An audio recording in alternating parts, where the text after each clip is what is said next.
দেখবেন এমন ধরনের মা বাবার কাছ থেকে এক যুবক খুব তরুতাজা কিতাবের ভিতরে আসছে, এক বাবার এক সন্তান খুব আদরে মানুষ করছে, আর কোন সন্তান নেই,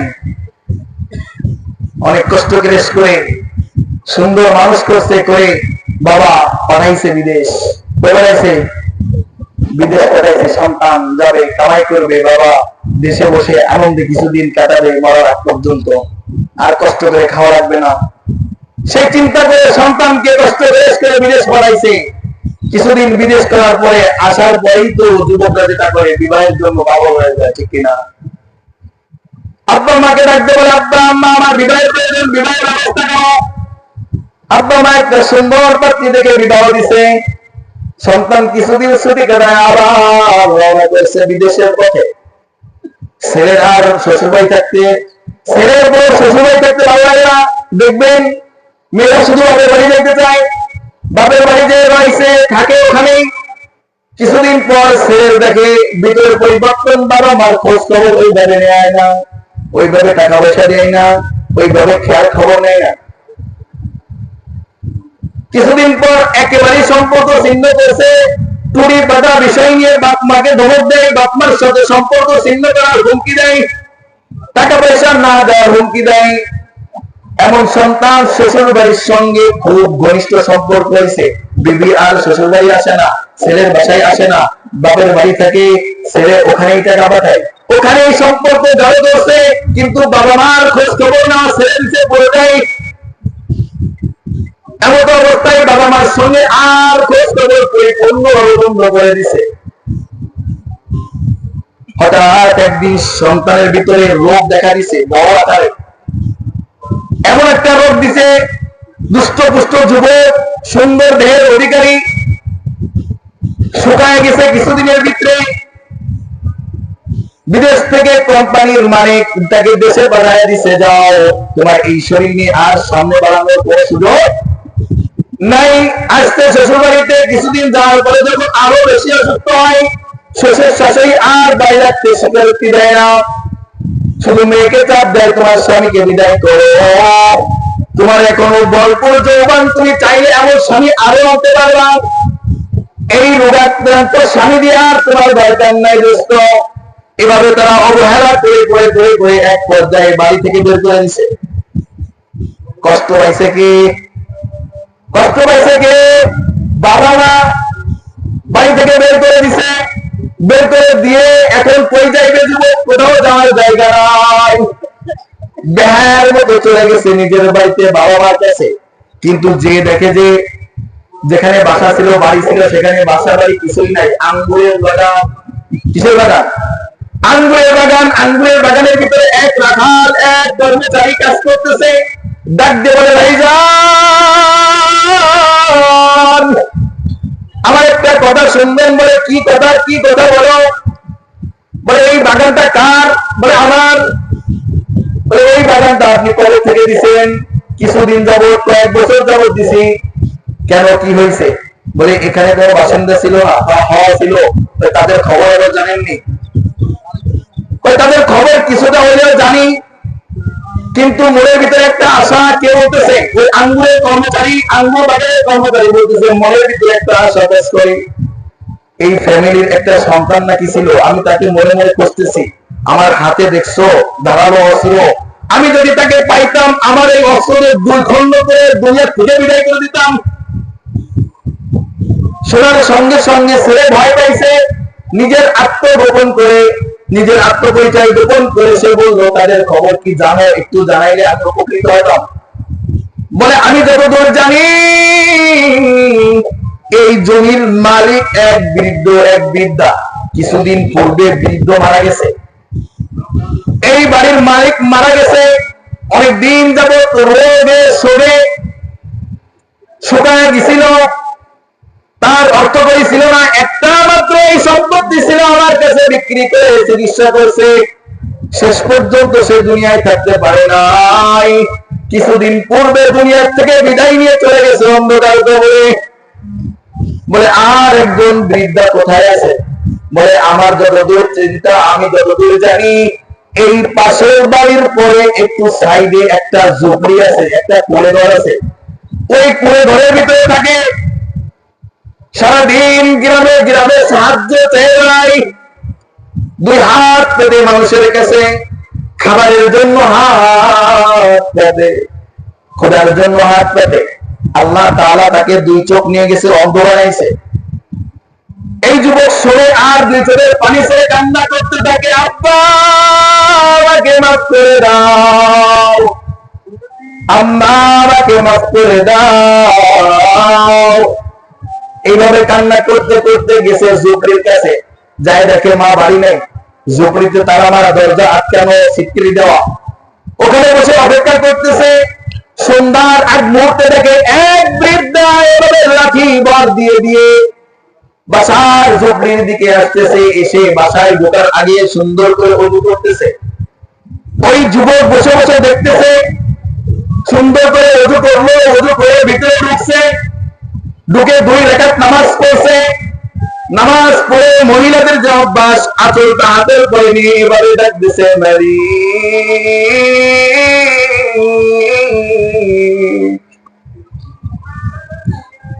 আরে মালিক, তুমি সন্তান দিছিলা, কেড়ে নিলা।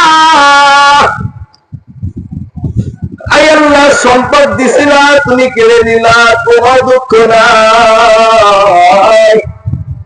স্বামীকেও আমার কাছ থেকে তুমি ছেড়ে নিলা, তবুও কষ্ট নাই মালিক, কষ্ট নাই, কষ্ট নাই।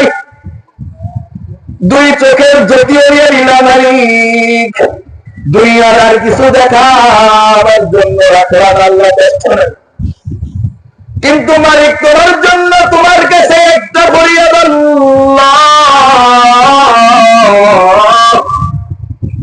তুমি আমার হতভাগা সন্তানটাকে আমার কাছে ফিরিয়ে দাও। আমি যেন মরে গেলে আমার কমপক্ষে সন্তান দায়িত্ব নিয়ে আমাকে দাফন কাফন করতে পারে। আমার মতো হতভাগিনী যদি এখানে মরে থাকি, পচে বন্ধুয়ের পোকামা করে খাইবে, কেউ আমার নাই। দুনিয়ায় আমার আর কেউ নাই আল্লাহ, তোমার কাছে কিছুই চাই না। সম্পদ নিলা, স্বামী নিলা, 2 চোখের জ্যোতিও নিয়ে নিলা, আমার কোনো কষ্ট নাই, কোনো তোমার কাছে দাবি নেই। আল্লাহ, আমার সন্তানটাকে আমার কাছে ফিরিয়ে দাও। আমার সন্তান যেন আমি মরে যাওয়ার পর আমাকে গোসল দিতে পারে, আমাকে কাফনাইতে পারে, আমাকে জানাজা পড়ায় দাফন করতে পারে। এতটুকু মালিক তোমার কাছে চাই, সন্তানকে আমার কাছে ফিরিয়ে দাও। এই মা এভাবে কান্না করতেছে ঘরের ভিতরে বসে বসে, আঁচলের মোড়ে দিয়ে মালিকের কাছে চাইতেছে, আল্লাহ আমার সন্তানটাকে আমার কাছে ফেরায় দাও। ওই সন্তান বাইরে বসে বসে দেখতেছে আর 2 চোখ জোরে ধরে বাইরে পড়তেছে, হাই কোন বাপ মাকে ফেরায় রাখছি, কাকে ফেরায় রাখলাম। মা বলতেছে, আমার সন্তানের কাছ থেকে খাওয়াইতে হবে না আমাকে, আমি সন্তানের খাওয়ার জন্য চাইতেছিলাম মালিক, আমি ভিক্ষা করে আমার সন্তানকে খাওয়াবো, তবুও তুমি আমার বুকের সন্তান আমার কাছে ফেরায় দাও। এটার নাম মা, দোস্ত,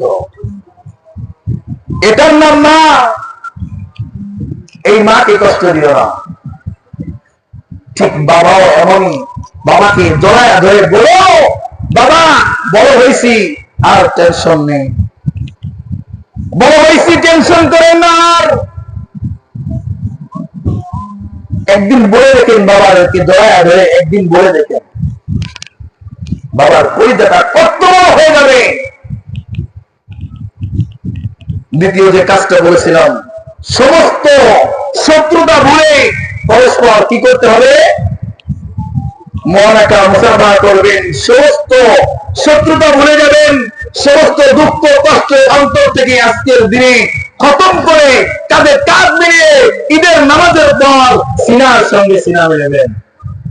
এখানে একটা কথা বলে রাখি, ঈদের পরে আমরা যে মুআনাকা মুসাফা করি, এইগুলো ঈদের কোনো অংশ, ঈদের নামাজ সালাম ফিরাই শেষ, খুতবার পরেই শেষ, ঈদুল ফিতরের কাজ খুতবার পরেই শেষ।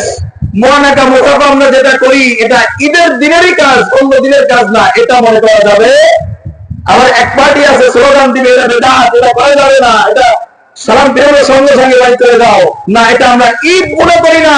ঈদের দিন আমাদের ভিতরে কোনো শত্রুতা থাকবে না, কোনো দুশ্মনী থাকবে না, সবকিছু ভুলে যে মুসলমান ভাইয়ের ভাতৃত্বতা বজায় রাখতে সিনার সঙ্গে সিনা ভাইয়ের, ঠিক কিনা? আমরা এটা ঈদের দিনের কোন কালচার মানি না, অর্থাৎ বেদাত ওইভাবে আমরা ইবাদত মনে করি না। এজন্য বাবার সঙ্গে ছেলে আজকে মিশবে, ভাইয়ের সঙ্গে ভাই মিশবে, সমস্ত শত্রুতা ভুলে যে আজকের দিনের জন্য সবকিছু খতম করে, সবকিছু ভেসে ধরে, সব শত্রুতা ভুলে আজকে একে অপরের প্রতি সমস্ত উদারতা প্রকাশ করবো ইনশাআল্লাহ। তৃতীয় কাজ, আজকের দিনে দান শ্রদ্ধা করবো বেশি। কি করবো? কারণ একটু আগে বলছি, আল্লাহ তাআলা বলছে আনন্দ যখন মানুষকে পাকড়াও করে তখন আমি আল্লাহকে ভুলে যাই।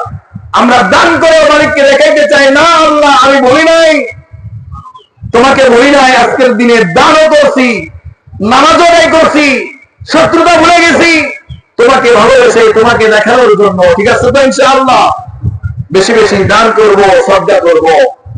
আর আজকের দিনের সব থেকে বড় অফার যে মালিক আমাকে আপনাকে দিবে, যে বড় অফার আমার আপনার জন্য আল্লাহ রাখছে, এটা আল্লাহ তাআলা ঘোষণা করতেছে। কার জন্য এই অফারটা, কার জন্য এই ক্ষমাটা? আল্লাহ তাআলা সূরা আহজাবের 35 নম্বর আয়াতে বলতেছে, ইন্নাল মুসলিমিনা ওয়াল মুসলিমাতি ওয়াল মুমিনিনা ওয়াল মুমিনাতি ওয়াল কানিতিনা ওয়াল কানিতাতি ওয়াস সাদিকিনা ওয়াস সাদিকাত والصادقين والصادقات والصابرين والصابرات والصابرين والصابرات والخاشعين والخاشعات والمتصدقين والمتصدقات والصائمين والصائمات والحافظين فروجهم والحافظات والذاكرين الله كثيرا والذاكرات أعد الله لهم مغفرة وأجرا عظيما। 10 সিফাতওয়ালা, কয় সিফাতওয়ালা? 10 সিফাতওয়ালা মানুষদেরকে আল্লাহ তাআলা আজকে ক্ষমা করে দিবেন। সুবহানাল্লাহ। এই 10 সিফাতওয়ালা মানুষ আমাদের হতে হবে। এই 10 সিফাতওয়ালা মানুষের জন্য আল্লাহ তাআলা আজকে উপহার রাখছে, আজকের ক্ষমার ঘোষণা রাখছে, এবং এমন একটা জিনিস অপ্রকাশিত রাখছে যেটা মালিক প্রকাশ করে নাই, শুধু বড় বলেই আখ্যায়িত দিচ্ছে। যেমন আমাদের এই মাঠে মনে করেন যুব জাগরণী মঞ্চ মাঠে যদি আমাদের বড় কোনো প্রেসিডেন্ট বা অত দূরে যাওয়ার বড় কোনো মন্ত্রী মিনিস্টার যদি আসে, মজলিসের ভিতর থেকে কাউকে ডাকায় দাঁড় করায় বলে তোমার জন্য আমার পক্ষ থেকে একটা বড় উপহার আছে, তাহলে কি 2-4 হাজার টাকা মনে করবো আমরা? একজন মন্ত্রী যদি বলে তোমার জন্য আমার পক্ষ থেকে বড় উপহার আছে, তাহলে এটা কত বড় হইতে পারে? এই গ্রামে যার দেওয়ার সক্ষমতা নাই তার থেকেও বড়, ঠিক কিনা? ঠিক আল্লাহ তাআলা এটা অপ্রকাশিত করে প্রকাশ করেন নাই, কি দিবেন শুধু বলছেন বিরাট একটা তোমার জন্য অফার আমি মালিকের কাছে রেখে দিলাম। সুবহানাল্লাহ। আল্লাহ তাআলা বলতেছে ইন্নাল মুসলিমিনা ওয়াল মুসলিমাত, আত্মসমর্পণকারী মানুষ, আত্মসমর্পণকারী মানে কি? মুসলমান, মুসলিম, আমরা তো মুসলিম দাবি করি, মুসলিম মানে কি? ইসলাম মানে আত্মসমর্পণকারী, পরিপূর্ণভাবে চতুর্দিক থেকে পরিপূর্ণভাবে যে আত্মসমর্পণ করে, অর্থাৎ ইসলামের কাছে নিজেকে প্লেট করে দেয়। ইসলামের সামনে আমার কোনো যুক্তি নাই, ইসলামের সামনে আমার কোনো মুক্তি নাই, ইসলামের সামনে আমার কোনো মত নাই, এমন ভাবে যে নিজেকে ইসলামের জন্য ব্রেন করে দেয়, এই ব্যক্তির নাম মুসলমান। এই ব্যক্তির নাম কি? দেখবেন আল্লাহ তাআলা বিভিন্ন আয়াতের ভিতরে কোরআনের ভিতরে বলছে ইয়া আইয়ুহাল্লাযীনা আমানু তাকুল্লাহা হাক্কা তুকাতিহি ওয়া লা তামুতুন্না ইল্লা ওয়া আনতুম মুসলিমুন। আল্লাহ ঈমানদারকে ডাক দিয়ে মুসলমানদের বলতেছে, আমরা মুমিন না সবাই? আমরা মুমিন না? মুমিন হওয়ার পর আল্লাহ বলতেছে আমরা মুসলমান হই। আমরা তো এক্সেলেন্সে মুসলমান দাবি করি, মুসলমান আর মুমিনের ভিতরে পার্থক্য আছে, ডিফারেন্স আছে, জানেন? আল্লাহ মুমিনকে ডাক দিয়ে মুসলমান হতে কয়, তাহলে বোঝা গেল যে মুমিন হওয়ার পরেও আমরা মুসলমান হইতে পারি নাই। মুমিন হওয়ার পরেও কিছু কাজ বাকি আছে, যেটা না করলে মুসলমান হওয়া যায় না। এটা হচ্ছে এক কথায় সারাংশ। ঈমান আনার পর আল্লাহ তাআলার সত্য বিষয়ের উপরে ঈমান আনার পর নিজেকে যত সময় পর্যন্ত ইসলামের গণ্ডির ভিতরে কুরআন হাদিসের সামনে সমর্পণ না করতে পারবো, আত্মসমর্পণ না করতে পারবো, তত সময় পর্যন্ত মুসলমান হতে পারবো না। এজন্য আল্লাহ ডাক দিয়ে মুসলমান হতে চায় মুমিনদেরকে। তাই বলতেছে ইন্নাল মুসলিমিনা ওয়াল মুসলিমাত, নিশ্চয় আত্মসমর্পণকারী পুরুষ মহিলা, ওয়াল মুমিনিনা ওয়াল মুমিনাত, ঈমানদার মুমিন পুরুষ মুমিন মহিলা, ওয়াল কানিতিনা ওয়াল কানিতাত, বিনয়ী, কি বলবো, বিনয়ী, অহংকারী না, দাম্ভিক না, বড়ত্ব ভাব প্রকাশকারী না। আল্লাহ তাআলা পছন্দ করেন না এটা।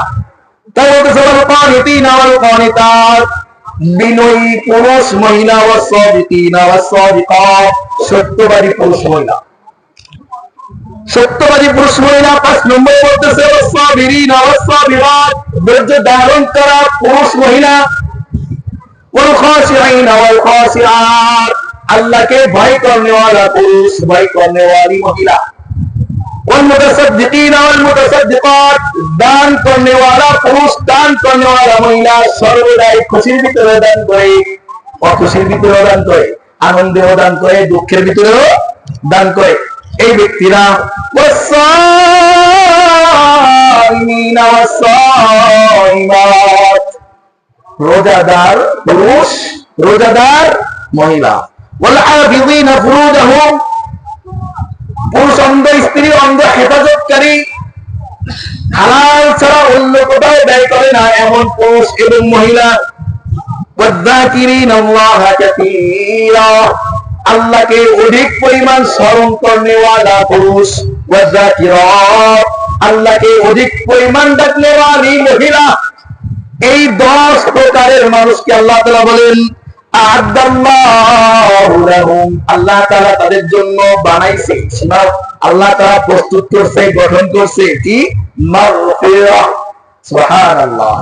আল্লাহ তাআলা এই 10 প্রকার মানুষকে আজকে মাফ করে দিবে, ক্ষমা করে দিবে। এখান থেকেই আ'আদাল্লাহু লাহুম মাগফিরাতাও ওয়া আজরান আযীমা, আরেকটা বিরাট উপকার, বিরাট পুরস্কার আল্লাহ তাআলা রাখছেন। এটা বলেন নাই, শুধু বলেছে আজরান আযীমা, এবং তোমার জন্য বিরাট একটা প্রতিদান আমি মালিকের কাছে দেওয়া হয়েছে। সুবহানাল্লাহ।